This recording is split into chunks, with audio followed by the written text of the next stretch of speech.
Good morning mga kaswabi, welcome to my vlog. Ngayong umaga, dito kami ngayon sa coffee shop ng Bangladesh mga kaswabi. So yan na nga si Sagir, kinakausap na yung tenderong Bangladesh. Okay, alright. So yan pala yung view dito sa Faipa, Saudi. Ang ganda mga kaswabi, ang taas no.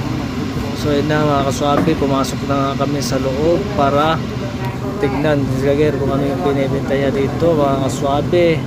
Alright. Tapos na kami nag-breakfast mga kaswabi, kaya napabili nila si Sagir ng juice. Delivery ako mga kaswabi. Thank you Kasagir. Alright. At bumili rin siya ng kanyang tea mga kaswabi. So yan na nga, ganyan yung itsura dito sa loob mga kaswabi. Meron din silang tindang mga soft drinks dyan, tubig at iba pa mga kaswabi.